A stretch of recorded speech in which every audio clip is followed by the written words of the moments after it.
CAEP pela organização do evento. Queria felicitar particularmente minha querida orientanda Rebeca, que está aí atrás, não sei, está ali atrás.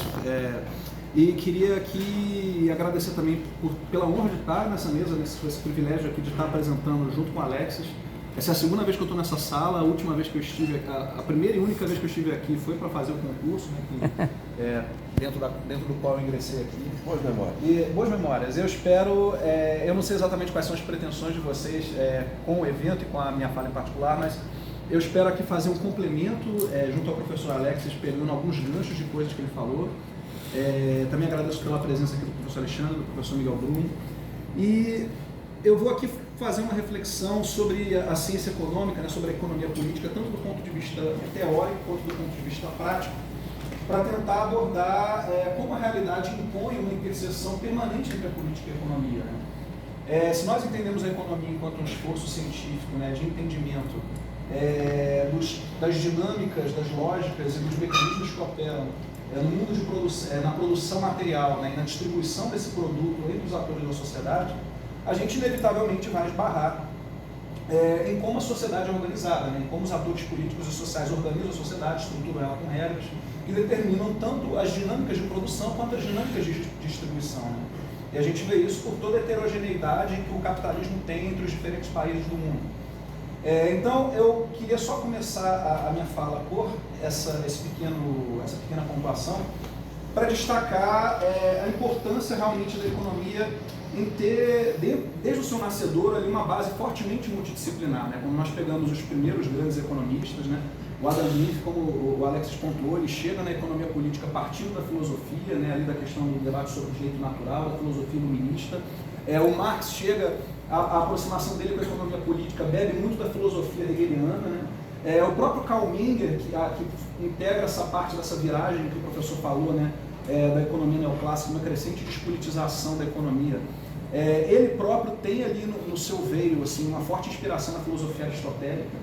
E o Friedrich List, que também foi um autor muito negligenciado, mas um autor importante do século XIX, a aproximação dele com a economia é através da política e da administração. Né? Lá na Universidade de Tübingen, ele, no curso de política e administração, ele entendeu como as correlações de forças na Europa estavam em rápido movimento, e a partir daí ele passou a mapear as constelações de força, na época não era uma Alemanha unificada, né, ali da região germânica, em comparação aos interesses prussianos, e a partir daí ele foi rascunhar o que viria a ser a contracrítica dele à doutrina clássica. Né? Então, quando a gente pega os grandes autores da economia, os clássicos, o Marx, o List, o próprio Menger, todos eles têm uma base, uma inspiração filosófica. Né? E, no meu entendimento, eu acho que justamente essa formação multidisciplinar é o que fortalece a economia. Né? Porque esse é um elemento que eu sempre comento, sobretudo com os alunos nas disciplinas de HPE, né? Que está sendo também um outro privilégio para mim lecionar essa disciplina. Né? A economia, ela nunca pode ter uma abordagem dogmática para ela. Né? A gente nunca pode acreditar que qualquer teoria, nem mesmo dos autores que a gente ama de paixão, que elas sejam totalizantes. Toda teoria ela é produto de uma contingência histórica muito específica. Né? Quando a gente se encastela na Santa Casa do liberalismo, na Santa Casa do marxismo, na Santa Casa do desenvolvimentismo, a gente acaba, muitas vezes, ficando preso numa rigidez teórica e numa rigidez intelectual que faz com que a gente perca como as mudanças do mundo vão impondo novas realidades, novas atualizações para a teoria. Né?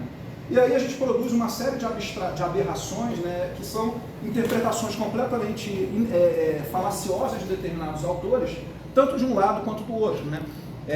Nós temos aí uma figura bastante conhecida de todos, né, o Rodrigo Constantino, que num debate lá longínquo, em 2009, ele falou que nós tínhamos que ter livre mercado e desregulamentação dos mercados, porque o Adam Smith falou lá da metáfora do açougueiro, né, que não é da benevolência do açougueiro que a gente tem esqueci até a expressão, mas que a gente tem a comida na mesa. Né?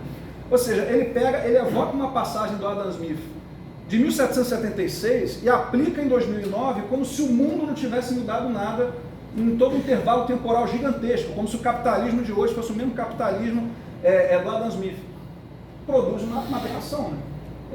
E ao mesmo tempo, nós também temos esses tipos de aberrações, até produzidos, infelizmente, por pessoas, às vezes, no campo ideológico, no espectro ideológico mais à esquerda. As pessoas, por exemplo, às vezes pegam o Marx no Capital e aplicam igualmente a sociedade de hoje, como se não fossem necessárias mediações, como a sociedade de classes hoje fosse a mesma sociedade de classes da Grã-Bretanha industrial vitoriana, do século XIX.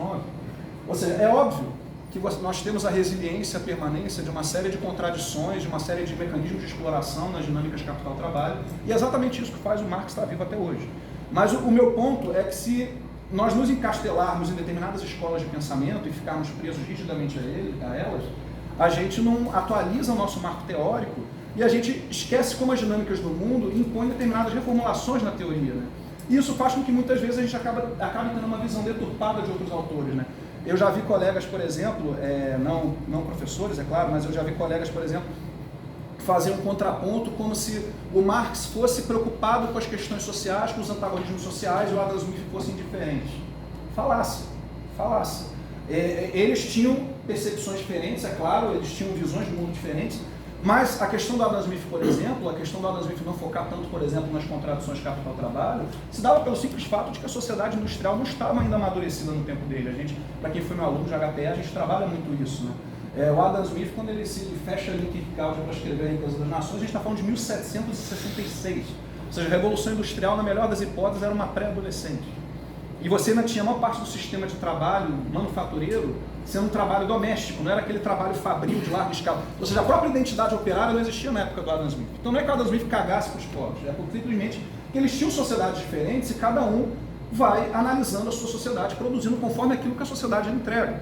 O Marx, ele também não era um louco por achar que eventualmente os trabalhadores iam fazer a revolução. Ele está numa Grã-Bretanha que você está testemunhando décadas e décadas de empobrecimento social e uma acumulação desregrada nas mãos de uma classe, e ele que estava vindo de uma Alemanha que estava passando por uma série de turbulências, ali a Revolução Francesa na virada do século, e a própria Alemanha que estava num conflito interno fratricida entre as suas províncias, ele viu aquilo e imaginou que aquela sociedade era um barril de pólvora, que podia estourar a qualquer momento, né? Então é claro que você tem as paixões desses autores vinculadas aos seus projetos teóricos, mas eles também são produto das suas épocas, né? O Liszt como produto de uma Alemanha, de um conjunto de províncias alemãs que empobreceu bastante pelas mãos da Grã-Bretanha, os acordos de livre comércio, né? Que depois a Grã-Bretanha dá uma rasteira e assina e promulga ali as Corn Laws, voltando a tarifar os produtos agrícolas, né? Então, a economia ela é uma ciência social aplicada que ela precisa muito ser contextualizada de acordo com a contingência de cada momento. Senão a gente produz, senão não vira economia, vira religião, né? E aí quem perde é o próprio pensamento científico, o pensamento crítico. Então eu estou só fazendo essa observação para então jogar aqui as minhas reflexões. Eu vou dividir o restante dessa apresentação em duas partes.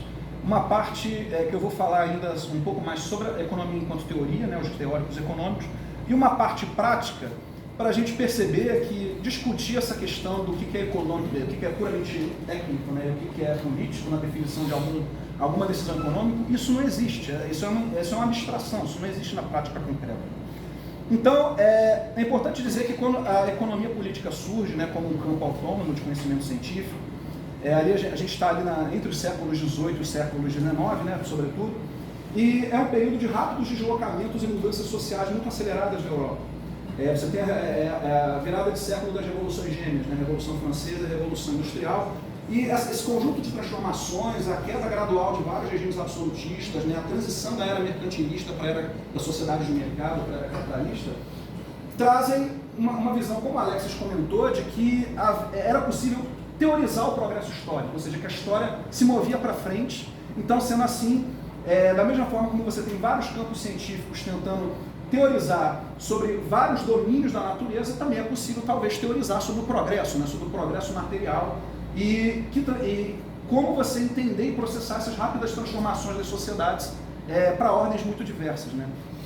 Então, era muito comum no surgimento da economia política você ter um conjunto de visões teleológicas e etapistas de mundo, ou seja, acreditava-se que todas as sociedades elas iam caminhar na direção de uma etapa final, passando mandatoriamente pelos mesmos estágios, né?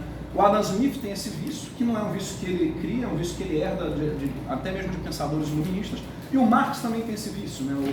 O Adam Smith, ele acredita que a sociedade de mercado britânica é o ápice do desenvolvimento da sociedade, é a consolidação daquela sociedade onde os indivíduos têm uma vocação natural à troca, né? Enquanto que o Marx, por estar vendo as contradições dessa sociedade, ele acredita que ela vai ruir e vai dar início aí sim à última etapa societal, que seria o comunismo, né? Então essas visões teleológicas, elas faziam parte desse cabedal assim, da economia política no início da disciplina, mas elas eram ancoradas numa tentativa de análise também das classes sociais, né? Essa visão, a própria divisão de classes sociais, como o Alex muito bem pontuou, é uma questão que é um recurso metodológico incrível do Adam Smith, né? Até do ponto de vista do estudo da economia, né? Então, essas visões teleológicas, elas, a despeito dos seus problemas, né, do seu etapismo, e de acharem que todas as sociedades vão ser um espelho, elas vão futuramente ter uma configuração igual à Grã-Bretanha, elas ainda sentiam o mérito de fazer um debate mínimo com as transformações sociais e as correlações de forças dos atores sociais e políticos da época.